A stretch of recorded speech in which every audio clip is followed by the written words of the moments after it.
following presentation is rated PG and may contain coarse language and mature themes. Viewer discretion is advised.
Hi, my name is Nakuset.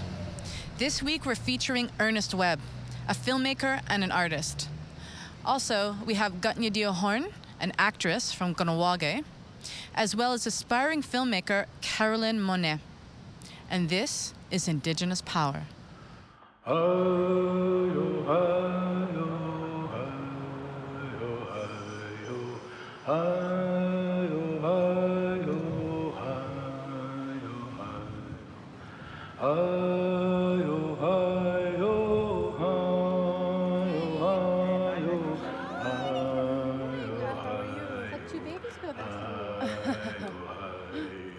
My name is wtih Horn. I'm Mohawk from Kahnawake. I'm an actress, filmmaker, writer, director. What does your name mean? wtih means nice snow. Wow. Well, beautiful. I just say beautiful snow. It's nice snow. It's like good snow, but I say beautiful snow. When did you want to become an actress? Is that what you first wanted to do, or was it a writer first, or? I think when I was in elementary school and they were doing plays at school, so I started doing the plays, and then I saw Ace Ventura. Okay. And I was like, oh, I never realized, that that acting was a profession until I saw that movie, and I was like, this guy makes people laugh and he's paid to do that for a living. That's amazing. So I guess it was like weird because the first thing that I was cast in right out of theater school was this CBC thing called Indian Summer, and it was about the Oka crisis in 1990, which actually is like a huge part of my childhood because I was there with my sister and my mother behind the lines in Kanessadage. So it was kind of interesting that was the very first thing that I ever worked on. Like, it was just kind of like surreal? Just weird. Yeah, just weird. So, I mean, I didn't have very much to do. I was just sort of always there. So, so that first experience on set, I think I had 13 or 14 days, and it was basically like my training on, just like learning about maneuvering as an actor around set. Like things that, nobody really teaches you, like finding your light or finding your mark, or, how to do eye lines and stuff like that. So that I kind of like learned, and just like everybody's job on set. And I don't know, I think I have like maybe 40 credits now on my resume, just sort of like all over the board. Whatever I do, you have to hold me under. I will be fine. Even if it doesn't look that way. You promise me? Yeah. But you're not typically cast as an Aboriginal actress. No, I guess I found I remember when my agent, who has been with me since right before I graduated theater school, we were like, well, I'm not gonna get cast as a Native person, obviously, when I graduated. And then the first thing I get on is the Oka crisis thing, and then there was like a couple more projects that I was involved in, that I was, like Jeff Barnaby's short film, The Colony. I don't know where it all went wrong. I just woke up one day next to this dead little man, the way you are now. And I got pregnant. And I knew it couldn't be yours, but I always wanted babies. Like, I was surprised. I was like, really, you're casting me? Like, I had, like, long, like, red hair, you know, super pale. I don't look, obviously, what everybody else wants me to look like. I don't look like, yeah, the stereotypical Native person. Scared! I've been having nightmares. Running through the fields to this old house with hair and teeth growing out of it. Okay. Listen up, you fucking nut. I want you out of here. It's been real nice playing house and everything, but you're way too fucking crazy for me. Can you tell me about the project that you created yourself as opposed to being an actress? You said you directed or produced the film? Oh, yeah, when I was in LA during pilot season, maybe 5 years ago. Oh my God, yeah. I was just so tired of all of the things that I was auditioning for and liking maybe like 1 out of 15 scripts, basically, it felt like. And a lot of the roles and stuff, I guess I was at like also an age where I'm like, I was in my early 20s and I could still sometimes go for the late teen roles, but there's also a lot of really terrible late teen roles, you know? So I remember being in my apartment and I was like, I'm so tired of this. So I always thought it would be really funny to do something about a cigarette store. A lot of my, you know, late teens and early 20s, I've worked in a cigarette store, which is because we sell cigarettes on my reserve and there are little smoke shacks all up and down the highways and on the reserve. It's just a part of the industry there and the economy. And it's just a really silly place, just different, like a very different little corner pocket of the world that nobody else really knows or has experienced. So I decided to write a short film about that, just like a sketch almost. Like, and I was gonna even film it just to do something, that's it. To be or not to be. If music be the food of love, play on. Hot pot of coffee, hot pot of coffee. I play myself, like play a girl, and I play a French person, a French customer, man. That's crazy. And then I play like a guy from Kahnawake, or a guy from the res, whatever. Oh my God. Yeah. Lunch or supper time is super exciting. Because you get to order food. Chicken breast special with, can you change a fry to a large poutine and can I have extra gravy?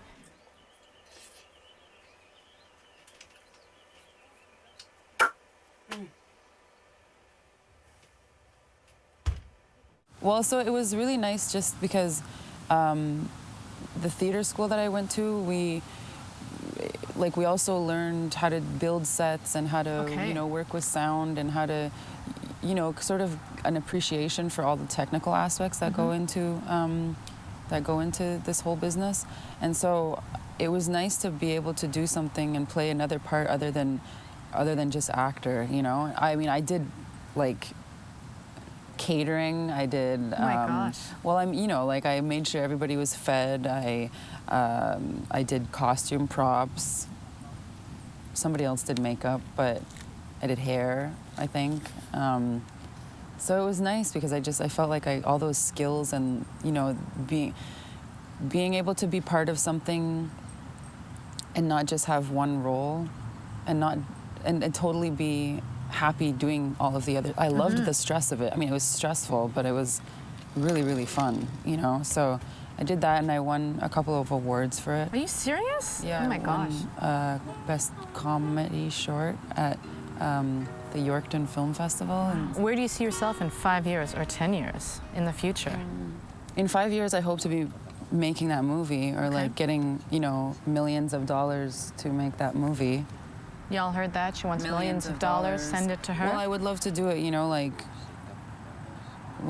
have the right funds and the right people involved, you know.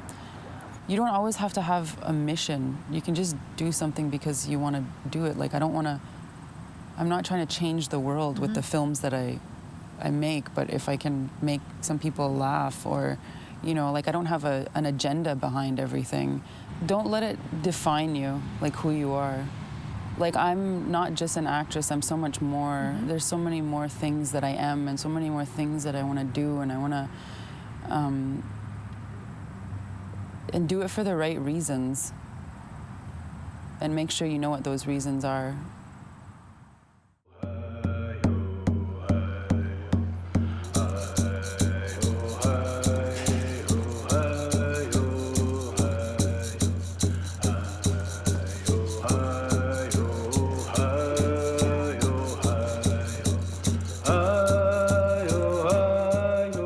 I'm from James Bay, community called Chisasibi. Okay.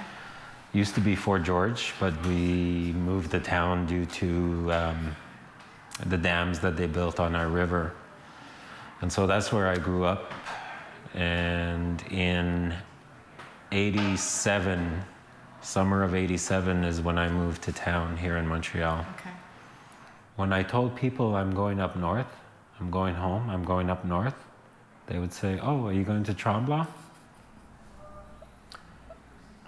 There's this whole world out there that's beyond here, beyond downtown Montreal. Even across the river, if you go to Ganawagi, is a whole other world. But mind you, I'm pretty happy and grateful to be living in a city like Montreal. It's the best city in the world. And then I worked at CBC North. I started working at CBC North, and then it had, as I said, it was just a natural progression. We were broadcasting to the people up north as well in the Cree language. And so working at CBC North, it opened my eyes to what's going on out in the world. Even for me, I took our language for granted. You know, like I discovered that not everybody speaks their language. There's people that are displaced, you know, because of various developments on their land. When I left CBC North, we started up the magazine. Which was what magazine? We call it The Nation, and we serve the James Bay people. After starting the magazine, we moved on to doing films. And so in 2000 was when my wife and I started up Resolution Pictures. This is the Rupert River, celebrated as one of the most spectacular free-flowing rivers left on Earth. For generations, it's been essential to the survival of my people. The river sustains us. It's in our blood. But our greatest resource is our people. I'm on a journey the full length of the Rupert River, meeting the people that define our story of resilience and hope. We also have a company called Minority Media as well. That's crazy. And we do video games.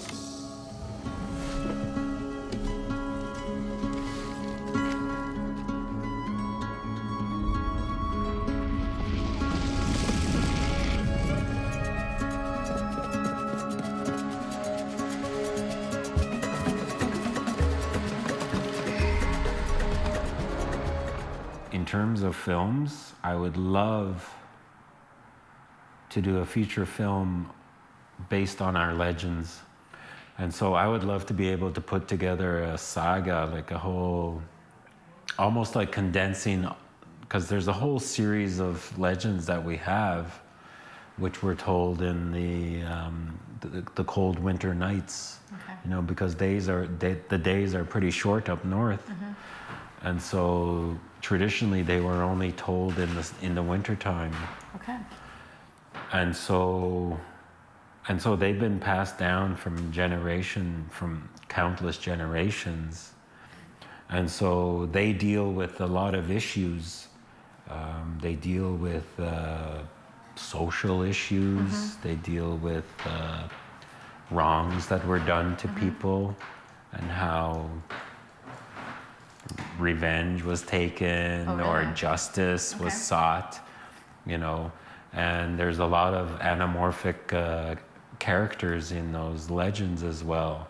You have humans that turn into these animals, or you have humans marrying caribou woman or something like that, you know. And so it opens up this whole world, this whole world of possibility.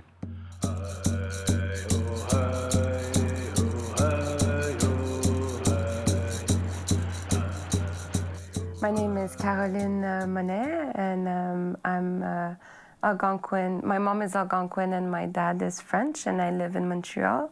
I'm a multidisciplinary artist that often works in film and video, but also in visual arts, painting, sculpture.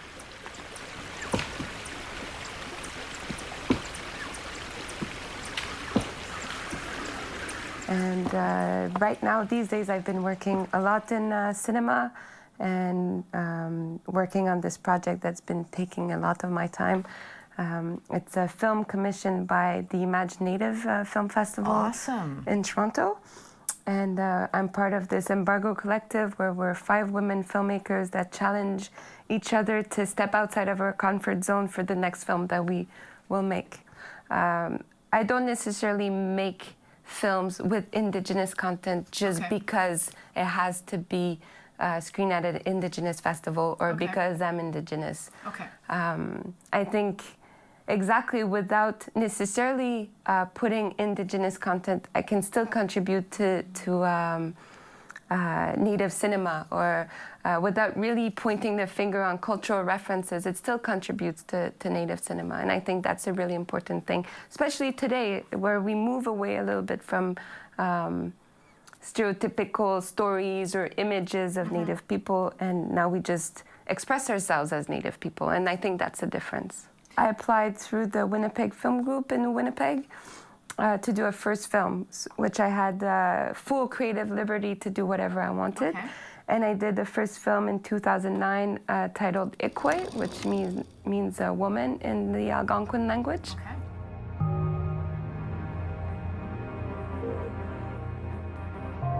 Je ferme les yeux et libère mon esprit.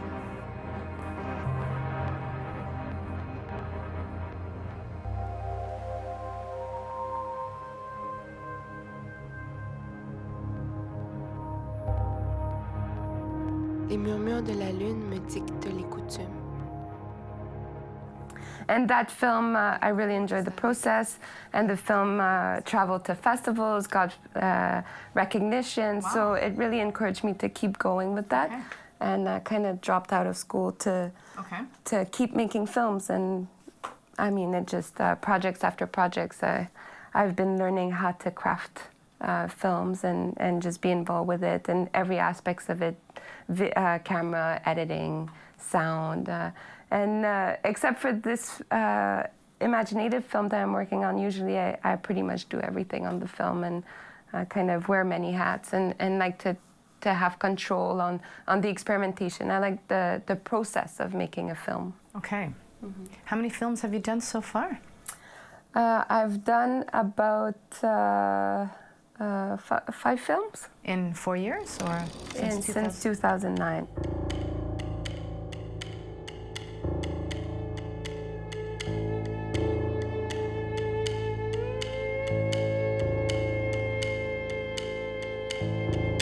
The schooling is really behind city curriculum. My mom didn't want that for me, so I came to Winnipeg. I haven't been home in a year.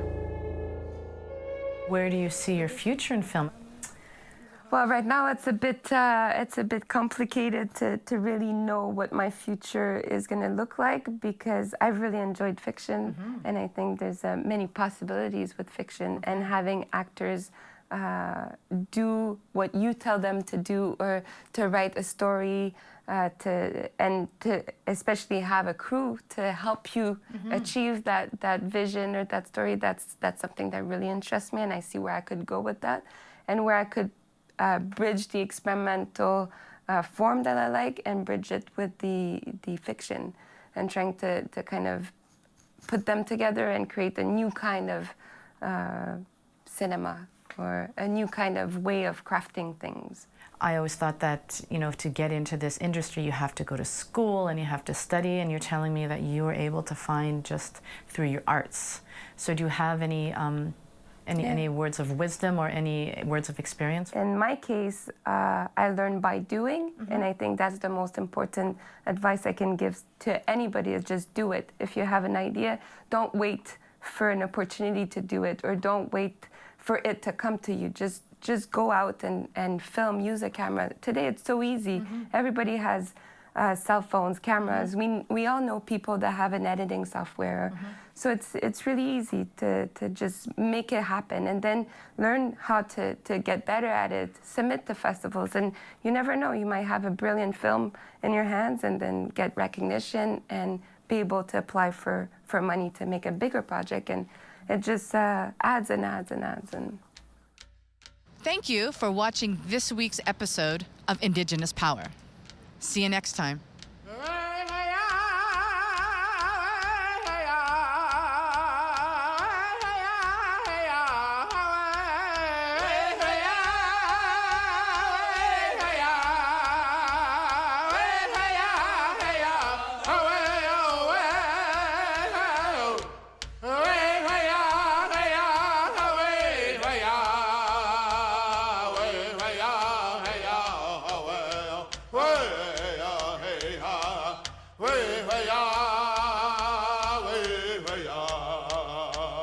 Hey, hey,